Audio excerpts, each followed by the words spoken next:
Hi everyone, good morning. I'm Allie from Maine's Confetti Quail Farm, and I am going to start putting aside some time to jump onto our Facebook page and do these live kind of pop-ins to make sure that you guys have tons of support and to answer any common questions that kind of keep coming up.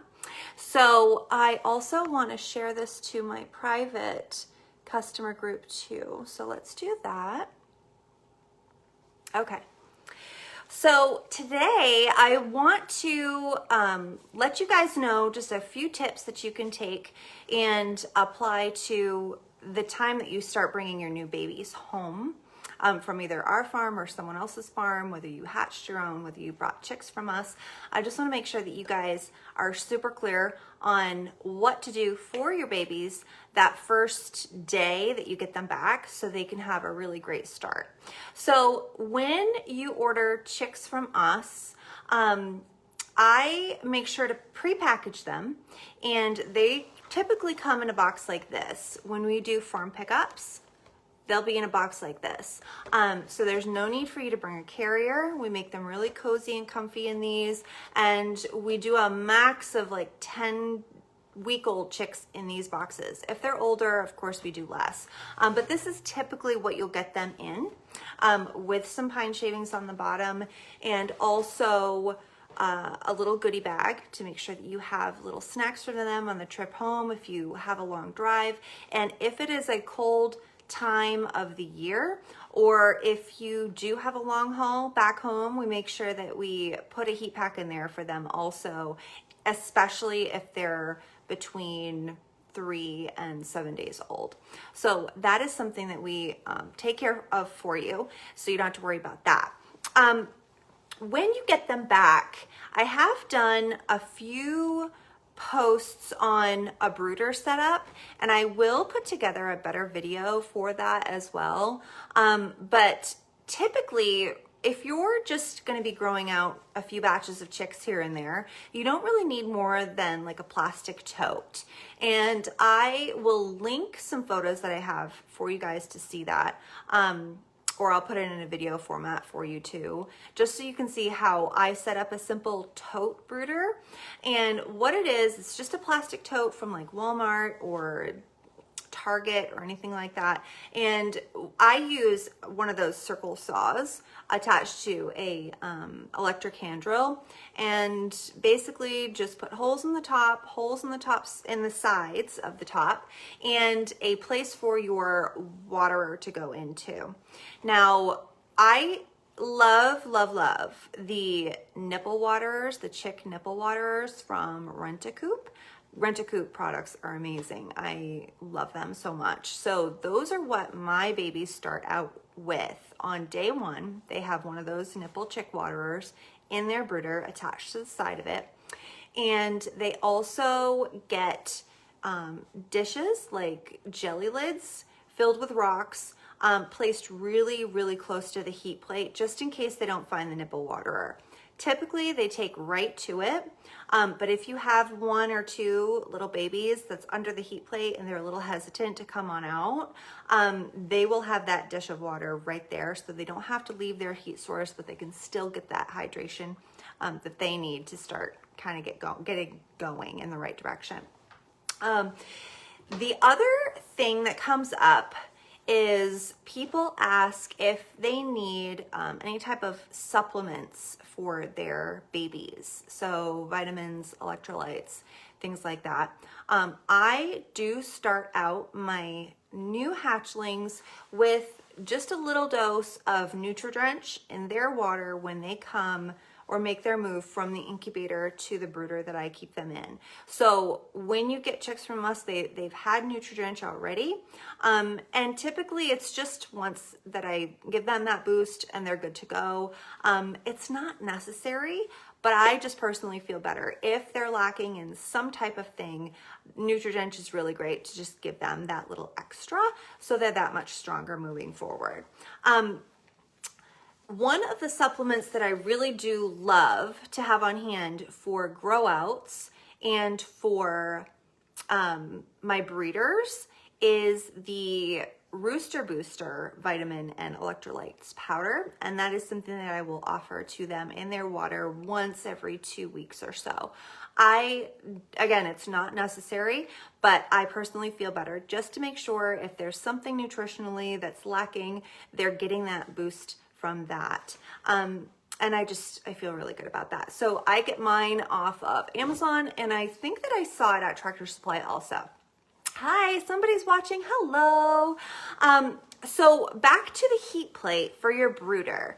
Now I use heat plates, and they are the Rent-A-Coop heat plates, and I have the anti-roost tops for them also. I love them. They're incredibly clean and hygienic because the chicks can't jump on top and kind of mess all over the top of the heat plate.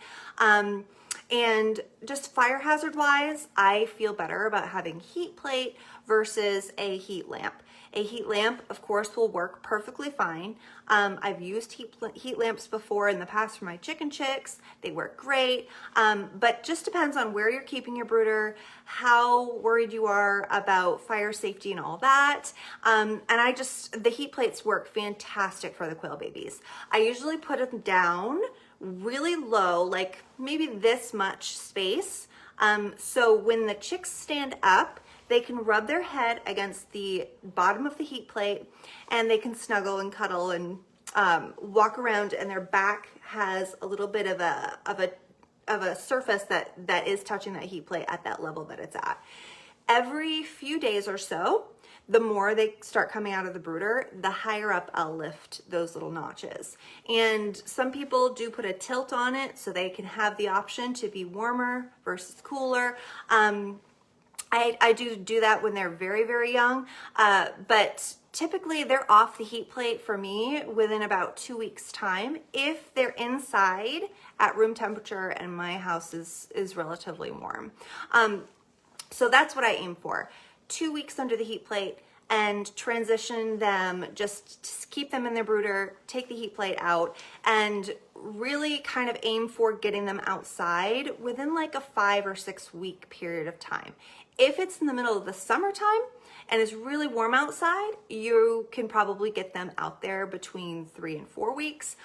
We just want to make sure that they're nice and fully feathered before you start making that temperature transition and climate transition for them overnight. It's easier to just kind of work them slowly so they can become climatized and used to their environment, so it's not a shock to their system. So if you guys have any questions about temperatures, about transitioning from inside to outside, from incubator to brooder, just let me know. I'm very, very happy to jump on and cover those things with you.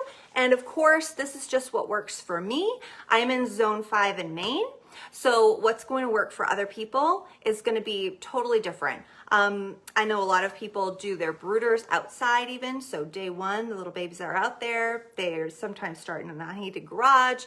Me, it's a spare room in my house. So everybody's setup is different, and you can make your setup work for you based on what you need and what your babies need.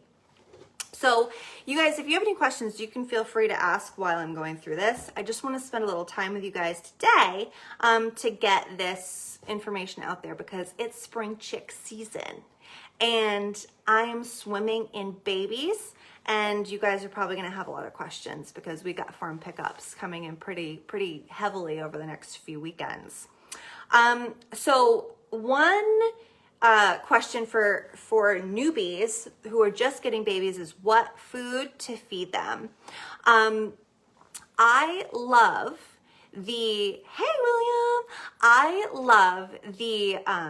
Homestead Harvest Game Bird starter for my really little chicks because the texture the texture that it comes in is like already kind of pre-ground, so you don't have to stick like a crumble through a blender or a coffee grinder or anything like that. The amount of chicks that I have, that it would be incredibly time consuming. So I love the Homestead Harvest blend. I will put a link for you guys under this video where that is. I get mine off of Amazon. It's Prime shipping. It is pricey, but that's what I start my babies off of. By the time you get them, they're typically between 3 and 7 days old, and they're ready to just be moved right to like a turkey starter crumble because they're a little bit bigger and they don't need their food crunched up so much. So when you bring them home, I use the Purina Turkey Starter Game Bird Crumble. It's like a 30% protein, and I keep my standard size birds on that until they hit about, well, let's say we're growing them out for meat. Okay, we're going to process these birds. I will keep them on that starter, standard size birds on that until they hit 8 weeks of age. And then they can go into processing, harvesting for the freezer. That will help them get really nice and bulky and to their full size. Jumbos, I will keep them on that starter until they're 10 weeks of age.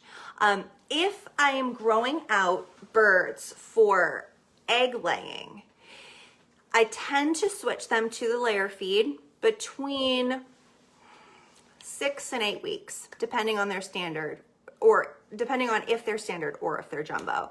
And hello, I see someone else come joining us today. Hello. Depending on if they're standard or jumbo, I do a transition period of about a week for that. So what I do is I have these big 5-pound chick feeders that are out in my hutches, and when it's time to start transitioning them from that higher protein bulking type of feed to a layer feed, I'll just start putting in the layer feed inside that feeder system, and they'll get it in their system more slowly. And by the time they're like 7-8 weeks, usually that's all they have in there is the layer feed. And for that, I do use, I think it's Demore is how you pronounce it, the brand name. And it's the 16% protein chicken crumble, not the pellet, the crumble. And that is also at Tractor Supply. And everybody, you guys are going to have different feeds that you can choose from based on your area and what's available to you. I happen to be in a really rural location, and if you're getting babies from me, you're probably in the same boat. And we don't have very many places to choose from as far as what we feed. So if you go to Tractor Supply, that's where I go, and those are the 2 feeds that I do get there, and that's what they stay on for the rest of their duration of their life. As they're laying and breeding, they're on the chicken layer feed. For treats, I do have a mealworm farm that I have here, so I will give them little treats, especially when it starts to get those colder seasons, little higher protein on a daily basis. And I like to throw wild birdseed scratch for them too, just for some enrichment, and again, a little bit of a protein boost there when it's chilly outside. So anything else that I wanted to go over for the brooder?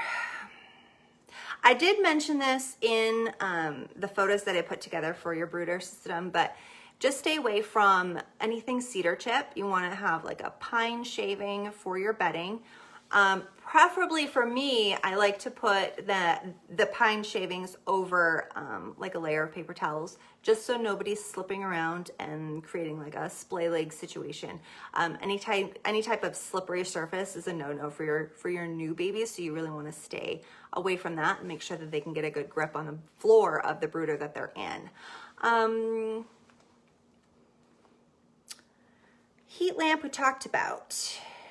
How often to clean your brooder? Every dang day. That's what I would say.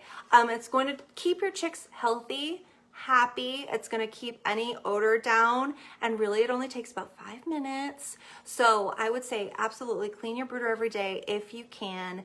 And if you only have one brooder going on, it should be very manageable for you, at least until they're old enough to be going outside into their transition pens. So I will keep my eyes open for any questions. You guys let me know if you want me to cover anything else for you. I will probably pop on here at least a couple times a week, just to go over the more common questions that get thrown at me, so you guys can kind of take a look at these as you have time. And yeah, let me know if I can help you in any other way.